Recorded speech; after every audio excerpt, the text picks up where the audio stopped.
Rich boy and simple girl romance part 3। दिल में छुपा राज। रात काफ़ी हो चुकी थी। सिंह हवेली की सारी लाइटें धीरे धीरे बंद हो रही थी, लेकिन आर्यन के कमरे की बालकनी में अब भी रोशनी चल रही थी। आर्यन हाथ में बड़ी पुरानी फ़ोटो लिए खड़ा था। उसकी आंखों में गुस्सा भी था और दर्द भी। तभी पीछे से दरवाज़ा खुला। अब भी उसे भूल नहीं पाए राजवीर सिंह की आवाज़ सुनकर आर्यन तुरंत संभल गया। उसने फ़ोटो दराज में रख दी। पास्ट की बातें ख़त्म हो चुकी हैं डैड, आर्यन ने ठंडी आवाज़ में कहा। राजवीर सिंह उसके पास आए। अगर सब खत्म हो चुका है तो तेरी आंखों में इतना दर्द क्यों? आर्यन चुप रहा। कुछ पल बाद उसने धीरे से कहा, मैं किसी को अपनी ज़िंदगी में जगह नहीं देना चाहता था, लेकिन आपने रिश्ता तय कर दिया है। हर लड़की धोखा नहीं देती बेटा। राजवीर सिंह ने उसके कंधे पर हाथ रखते हुए कहा। आर्यन ने कोई जवाब नहीं दिया। उधर गांव में गौरी अपने कमरे में बैठी खिड़की से चांद देख रही थी। उसके हाथों में वही रिश्ता तय होने वाली चुन्नी थी। चुटकी अचानक कमरे में आई और मुस्कुराकर बोली, दीदी आप जीजू के बारे में सोच रही हो ना? ऐसा कुछ नहीं है। गौरी शर्मा गई, लेकिन सच तो ये था कि आर्यन का चेहरा बार बार उसके दिमाग में आ रहा था। उसकी गुस्से वाली आंखें और फिर अचानक रिश्ता मान लेना, सब कुछ अजीब सा लग रहा था। तभी गौरी का फ़ोन बजा।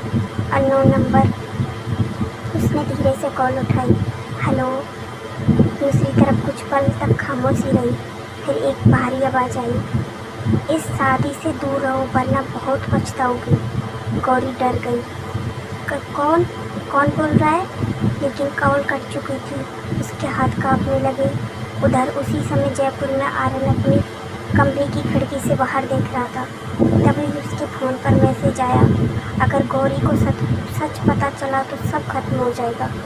मैसेज पढ़ते ही आर्यन का चेहरा बदल गया। उसने तुरंत फ़ोन बंद किया और गुस्से में बोला, वो वापस नहीं आ सकती।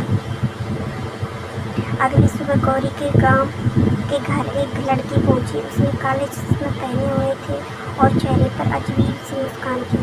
गौरी बाहर आई तो वो लड़की बोली, हाय मैं आर्यन की एक्स गर्लफ्रेंड हूँ। गौरी के पैरों तले जमीन खिसक गई।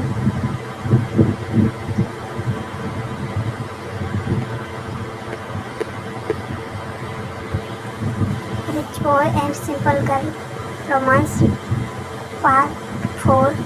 आर्यन की एक्स गर्लफ्रेंड गौरी कुछ पल तक उस लड़की को हैरानी से देखती रही।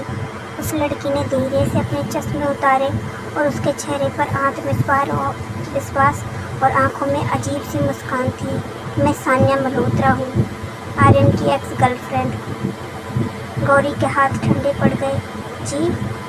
सान्या हल्का मुस्कुराते हुए बोली, लगता है आर्यन ने तुम्हें मेरे बारे में कुछ नहीं बताया।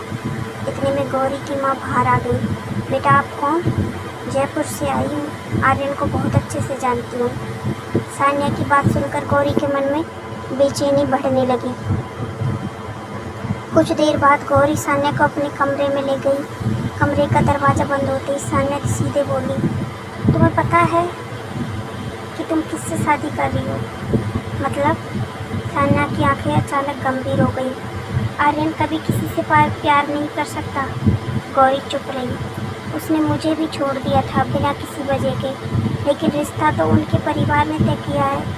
फैमिली के लिए वो कुछ भी कर सकता है, सान्या ने धीमी आवाज़ में कहा।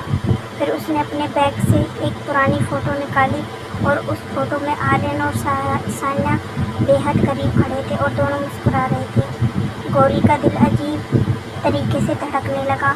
मैं बस तुम्हें सच बताने आई हूँ, सान्या बोली। कहीं ऐसा ना हो कि बाद में तुम्हारा दिल टूट जाए। ये कहकर वो उठी और बाहर चली गई। गौरी वहीं बैठी रह गई। उसके दिमाग में सिर्फ एक ही सवाल घूम रहा था, क्या आर्यन सच में किसी और से प्यार करता था?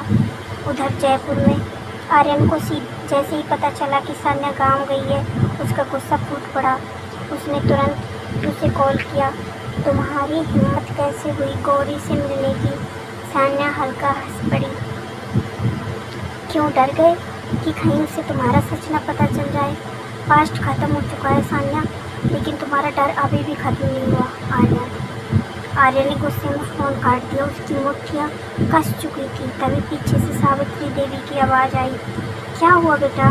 आर्यन कुछ पल चुप रहा, फिर धीरे से बोला, माँ, अगर किसी की वजह से गौरी को तकलीफ हुई ना तो मैं खुद को कभी माफ़ नहीं करूँगा। सावित्री देवी हैरानी से उसे देखने लगी, क्योंकि पहली बार आर्यन की आवाज़ में गौरी के लिए चिंता साफ दिखाई दे रही थी। उधर रात में गौरी अपने कमरे में बैठी वही फ़ोटो देख रही थी। तभी फ़ोटो के पीछे लिखा एक वाक्य उसकी नज़र में आया, आर्यन सिर्फ मेरा है, और नीचे लाल स्याही से लिखा था, जो भी हमारे बीच आएगा बर्बाद हो जाएगा। गौरी डर से कांप उठी। आपको मेरी कहानी पसंद आ रही हो तो मेरे चैनल को लाइक करें, शेयर करें, सब्सक्राइब करें, और कहानी कैसी लगी प्लीज़ मुझे बताएं।